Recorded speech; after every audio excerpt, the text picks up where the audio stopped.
What's up, y'all?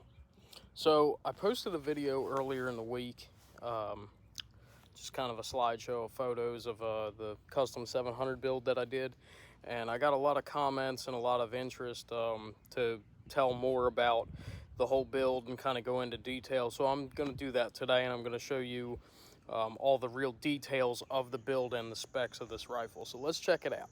All right, so first things first, this is a Remington 700. Just a regular factory Remington 700 action. It started out as an SPS varmint in 308 with a 26-inch barrel.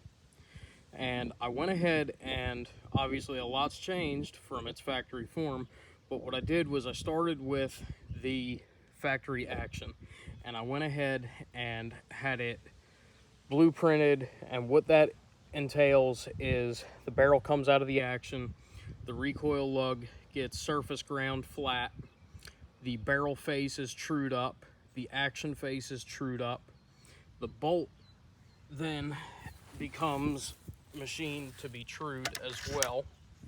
I'll show you that here.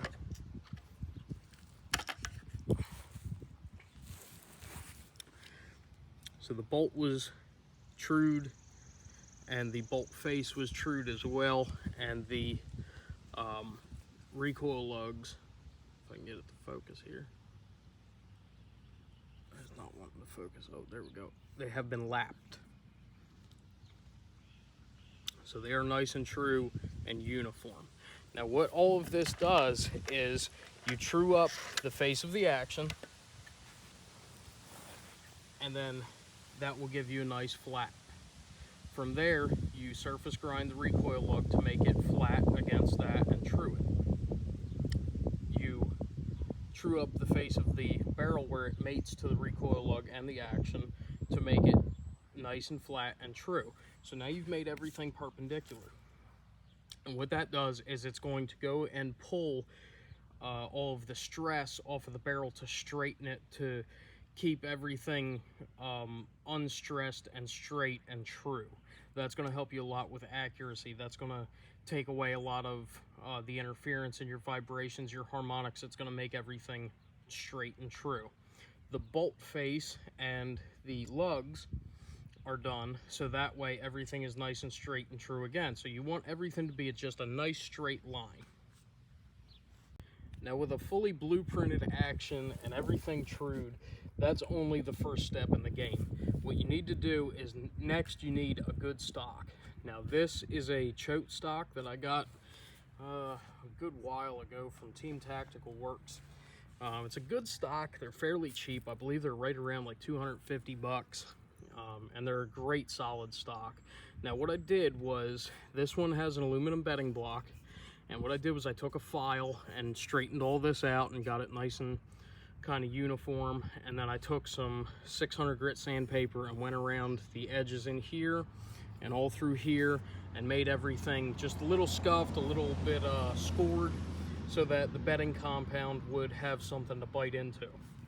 Now some people might ask, what is bedding?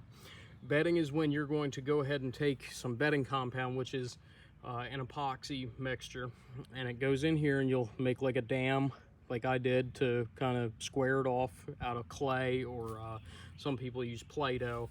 I've found clay to work the best because it's a little stiffer. And you'll go ahead and fill this up with all that glue, essentially, and you'll cover the bottom of the action in a release agent. I use shoe polish for that, so you're going to do all of that underneath, and you can see here the recoil lug with surface ground like I was talking about earlier. That's nice and straight and true and flat. And you'll cover all that up, fill up all your holes where you don't want the compound to go, and then that will make a nice mold, as you can see, of the underside of the action, and that will go and support your chamber, your action, your recoil lug. It'll keep everything nice and still. It won't jump around. It gives it the support that it needs. Now here comes some of the fun part. So this bottom metal happens to be a detachable box mag style. I got this from PTG, Pacific Tool and Gauge. I got it a while back, way back when I first started doing this rifle. But it accepts AICS pattern mags. Great bottom metal, nice and thick, very rugged, It does come with the screws that you'll need, but we'll get to that in a second. It does have this mag release here. Now, it takes AICS style mags. Now, you may have seen I did another video telling people, hey, don't get screwed paying big money for these mags. You can get a set. You can get these mags from Ruger for a lot cheaper. So what you want to look for, this one's actually a 10 round, and you can see the Ruger logo on it. This is a 10 round for a Ruger Gunsight Scout rifle. And it fits perfectly, clicks in, feeds flawlessly, works just like the one that came with this bottom metal. I highly recommend it, and they're a lot cheaper. I got this one for, I believe it was 60 bucks at my local gun shop. And what I did next from there was I took the screws that came with my bottom metal, and I got a set of 1/4-28 stainless steel screws, and I was able to cut them down to size. I believe it was 1.5" I went with, and that was the correct length for the rear screw. And then this one just had to be cut down a little bit, but they're perfect length and they're stainless steel. Why did I go with stainless steel? It's more corrosion resistance, it's a little stronger. A lot of people will go with titanium, but that's a lot of money, and these screws were only a couple bucks at the hardware store. While I had the rifle at the gunsmith getting the action blueprinted and all of that, I also had him thread the factory barrel 5/8 24, and I was able to put this APA Little Bastard Gen 3 muzzle brake on. Now, this brake is phenomenal. I absolutely love it. It uses a 1-inch nut back here, and you can basically time this without any shims, anything. And all you do is you're going to put this nut on the brake, spin it all the way on, get it all the way back, turn it straight, turn this counterclockwise, and you're locked in straight and good to go. Now you'll notice these 4 ports here on the top, as well as the 4 ports here. These 4 ports are used to tune the brake. So what you can do is, this one will have the most effect, this one will have the least effect, and so on and so forth. So there's 8 ports. There's 4 on this side, 4 on this side. So you can make that rifle recoil straight back into your shoulder and stay on target. This brake reduces the recoil tremendously. I mean, no joke, this rifle kicks like a 5.56. No joke at all. It does not kick barely, and I'll show a clip of me shooting the rifle to show the very little recoil it has at the end here. Up next, I've got this adjustable cheek riser that I got from Bradley Cheek Rests. If you just Google Bradley Cheek Rest, it'll pop up. It's like the first or second one. But he makes them in all kind of different pattern. I just got the cheaper black one. I believe these are right around 100 bucks. But great cheek riser. It's fully adjustable. You can see front and rear, so you can tilt it up or down in the front or back, whichever you need to get your cheek weld, you know, however you shoot. And then I also went with a Limb Saver AirTech recoil pad. Not that it's really necessary on a 308, but it really helps. It really controls the recoil, it keeps the recoil down. I mean, this rifle does not kick at all. It's a great shooting rifle, and we'll have more on that later, but right now we're just doing the overview of the gun itself. But great combination, really works well for me. I've had very good luck with it. These are, I believe, 80 thou Kydex construction, so they're very stiff, very solid. Really good cheek riser, great recoil pad, can't go wrong with it. It was a direct fit for this stock as well. I didn't have to do anything. The bolts lined right up. It was made specifically for it, but no modification needed. For the bipod, I went with a Harris model BRM, just a basic swivel bipod. I tied some paracord down there at the bottom just so I could pull the paracord and pop it open. I actually was reading some forums about PRS shooting, and a guy said he tied a piece of paracord so he could drop his bipod real quick. And I said, that's kind of too basic for me. I want to make something, and I braided up some paracord on the bottom there. I thought it was cool. And then I picked up a LaRue QD bipod mount. So the bipod will actually mount to here. It's got a swivel stud underneath, the way it normally attaches to the rifle. But this is a nice quick throw lever, and and you can just pop it out and pop it back on. Quick, easy. It's never loosened up on me, never given me any hassle, but I love it for just the quick detach. It's great. And then next, I picked this up off of eBay from a company called ForceWorks. This is a great little lever. It's easy to grab, and it allows you to swivel your rifle, get it to where you like it, and then you can just grab it and lock it back up. So a couple upgrades I did to the bipod just to make it what I really wanted, and it's worked out really good for me. All right, guys, let's talk about optics. So we have ourselves a Vortex Strike Eagle 5-25 by 56. It's got a 34mm main tube. This one happens to be in mils. It's got adjustable parallax, and it's also got adjustable illumination. It's got 11 different intensities of red illumination. It's got parallax all the way down to, I believe it's 15 yards. Yeah, 15, all the way to infinity. We've got ourselves a set of Butler Creek scope caps. Now, Butler Creek doesn't actually make a set of caps that fit this perfectly, so I had to use two objective caps because they don't make the one with the button on it for the eyepiece in this size. So I just grabbed two that fit, and it works fine for me. We've got it sitting in a set of Leupold Mark IV steel 34mm rings. These are the steel ones, not the aluminum. I went with the steel just because it's a little more rugged. Yeah, they weigh a little bit more, but I didn't mind that at all.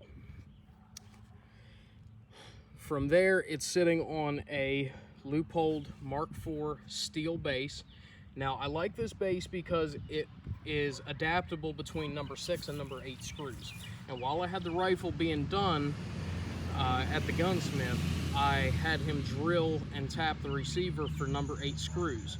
And I did that just for ruggedness and strength as well, because number 6 screws can break off if you smack the scope hard enough or something. I mean, if you smack it that hard, I mean, the scope's probably done anyway, but I just wanted the number 8 screws to be sure that it was nice and solid. A lot of people ask me, what do you use for an anti-cant device? A level of some sort. Why did you spend the money to go with one from Accuracy First? And I'll tell you why the Accuracy First level is superior. This level uses a ceramic ball. It's not a bubble level, and it is much, much more sensitive and more accurate because I can move this rifle like that and it will move. Most bubble levels will not move until about 10 degrees of angle. So I can move this just a hair and look at how much it actually moves. It's so sensitive. And for me, that was just a really precision piece, and I had to have it. It was well worth the money. I got one of their shooting bags as well, so that saved me the shipping and made it well worth it. So highly recommend it. Check them out, Accuracy First. The bolt knob is one of these cheaper bolt together, bolt on, clamp on bolt knobs. And I was a little skeptic at first, and I wasn't sure, you know, should I just have it threaded and put a Badger knob on it or something. But I got this for 35 bucks off of eBay, and it just uses 2 screws with 2 rubber O-rings in it. And man, it really works nice. It's a great feel in the hand, very easy to manipulate, and it's not permanent to your bolt. So if you ever wanted to take it off for whatever reason and go with a different bolt or something, or bolt knob, you're not married to having one that's threaded. You have the option to leave it factory, or you can have it threaded. You know, it's a cheaper alternative because it does save you a few bucks. Having a bolt knob threaded is about 65 bucks. So you get this for $35 and you're done in about 10 minutes worth of work, if that, maybe even 5. So I definitely recommend that. Check that out. It's a great option for you, and it saves you a few bucks. Lastly, let's get into the trigger. The trigger I went with was a Bix & Andy Tac Sport. I ended up swapping out one of their available trigger shoes. This is the Gator Grip shoe. It's adjustable from 10 ounces all the way up to 4 pounds. I have this one sitting right at 12 and a half, 13 ounces right now, and I absolutely love it. It's very safe. You can really slam that bolt and it won't go off, but as soon as you're ready, she'll go. And it's very controllable.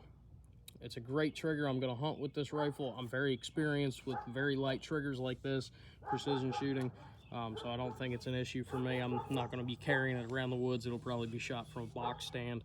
So I am going to hunt with this rifle, but highly recommend it. It is one of the smoothest triggers I've ever felt, and if you're on the fence, I highly recommend it. Check them out. Get you one. They're well worth every penny.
This is the first 3 rounds that I put through the rifle after getting it back, and you could see the consistency as I moved it to sight it in, and then I let it sit for just a minute, loaded my final round before it got dark, and it was a dead perfect shot. Thank y'all so much for watching. If you have any questions, drop me a comment as always, and please hit that subscribe button.